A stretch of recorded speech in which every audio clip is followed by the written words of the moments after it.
figure out what that groaning is.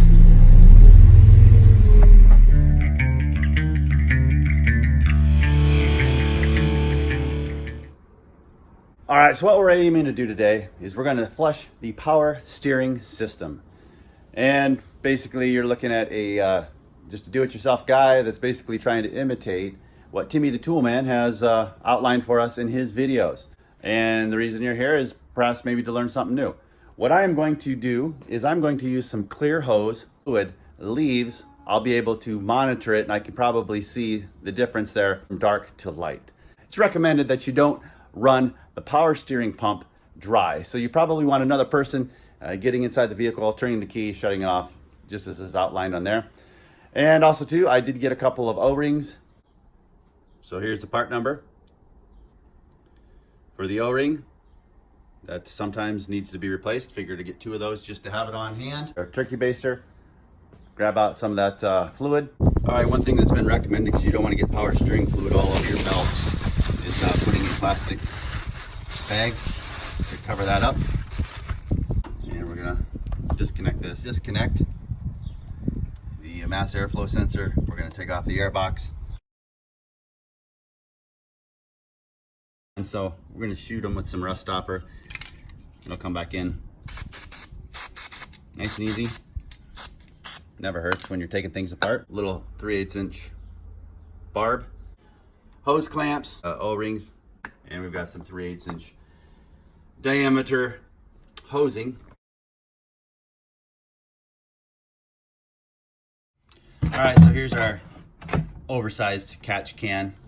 I'm gonna use the clear, right? Drill a hole in this cap, and I'm gonna go ahead and cinch down this wire or this hose clamp so it doesn't shoot out. I'm trying to just be able to monitor it a little bit better and be able to see exactly when it runs clear. So we're going to hook that up to the factory return hose. Now we're going to take a 6-inch section, 7/16 bolt. There's really no reason to have to chop it off. It's clean, it's new. Jam this thing in here. Basically this is going to be a stopper. Shove that in, then we'll go ahead and tighten it down. It's solid. So now we're going to get ready to clean the reservoir right here. And there's 2 12mm on the back. We're going to take that thing off, spray a bunch of carb cleaner, maybe throw some gasoline in there, get the chunkies out of there, making sure that screen is free and clear. Hardly any spills. The hose is disconnected here. I'll throw another bolt in there just to keep that from, got this end back on so I don't lose a bunch of fluid when we take this apart. So now 12mm, we've got this blocked off. The bolt actually that we want to take off is right here on this bracket, which is this one, and it's not this one. Got that pulled off, and now comes the fun part. We're going to do the inspection, see how much light passes through that screen, and hopefully that's all the problem is. Well, sure enough, I can just see all kinds of grit down in there.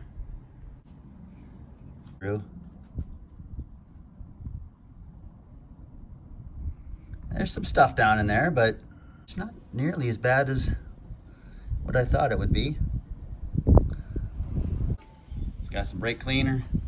I've also heard you can just throw some gasoline in there, seal it up, shake it back and forth, get that stuff out of there.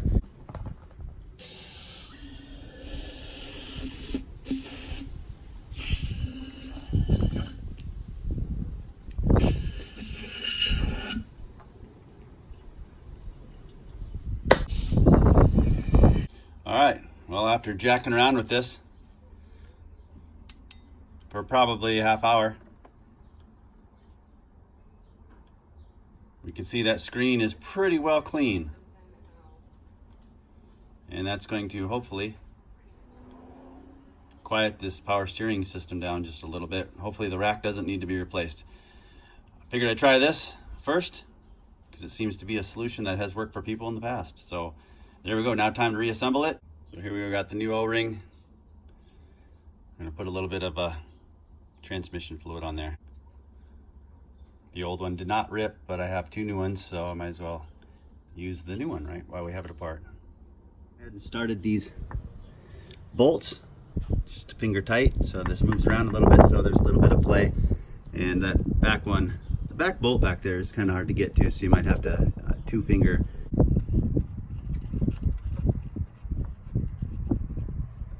Shouldn't blow off. Now I'm going to hook up the air box again, hook up that mass airflow sensor, and we're going to open this up, and we've got this clear line running up to our catch jug.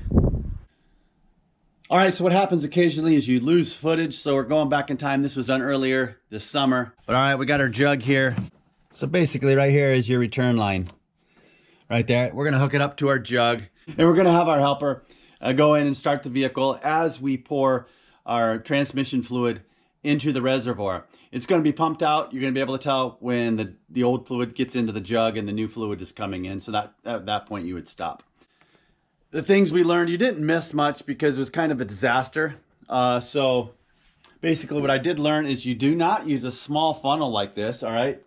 Think about a huge windstorm. And bam, this thing is like pounding us from behind. Yeah, that fan is actually generating a lot of force. You want to use a large funnel. It's going to make things a lot easier, a lot less cleanup. So that's basically the flushing procedure. Welcome to amateur hour. Definitely though, you want to use a larger funnel. I tried using this a short one, as you may have saw. Yeah, and the fan actually blew power steering fluid all over the place, transmission fluid. So don't do that. All right, so now we're going to start this thing up. Let it run, let the air work itself out of the system. Then we're gonna back it down onto level ground. And we're gonna check the fluid, make sure that's topped off, and hopefully we'll drive around a little bit and see whether or not this little bit of slight groaning coming from that power steering system has went away or not.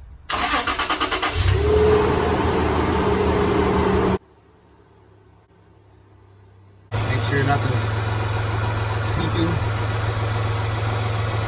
Everything seems to be pretty good. Let's take it for a quick test drive.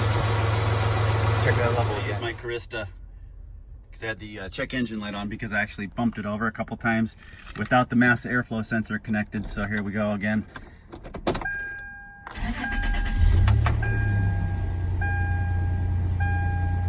Cleared those codes out.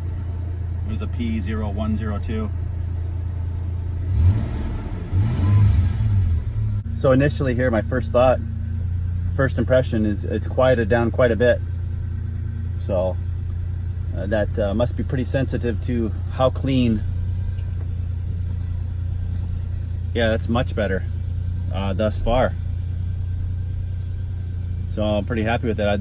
Definitely worth an afternoon messing around in the garage. All right, so after driving around a little bit, seems to have taken care of the problem. So definitely worth doing if you've got an afternoon. Next thing, due for an oil change. We've got about 4,800 miles on it. Right now I've got the skid plates off because I've got a project going on with those. Those are out getting sandblasted and primed. But that'll wrap up this episode for the Tacoma. Doing some fluid stuff today, changing oil, changing the power steering fluid, and changing that fine filter, that mesh screen that's in the reservoir there. So definitely makes a big difference. All right, so here's a shot of this old fluid.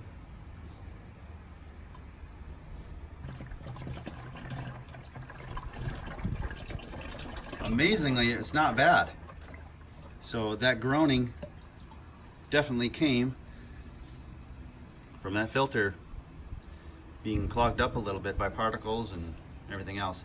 So another thing you can do is you can put an inline magnetic filter. And I did not get one of those. Might be a good idea to do that. Maybe I won't have to do this so often.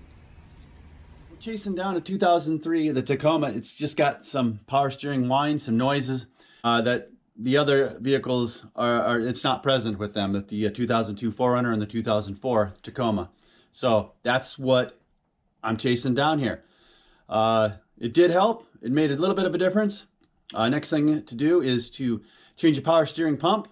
So we've got that coming up, and I'm undecided yet on those results. So I'm just afraid that there might be a rack and pinion removal and reinstallation coming up in the near future regarding that. So everything's functioning pretty well, so I'm just going to probably leave it as it is, but stay tuned, and maybe we'll help you out. Hopefully we didn't lose anybody here in this little mess, this little timeout. I need to probably stay on top of it a little bit better. That'd be a good idea. Yeah, there's no real indication on whether or not this is the original power steering pump or not. This is a remanufactured one. Has 0203O. And also on this one, it has that. I don't know if that means anything.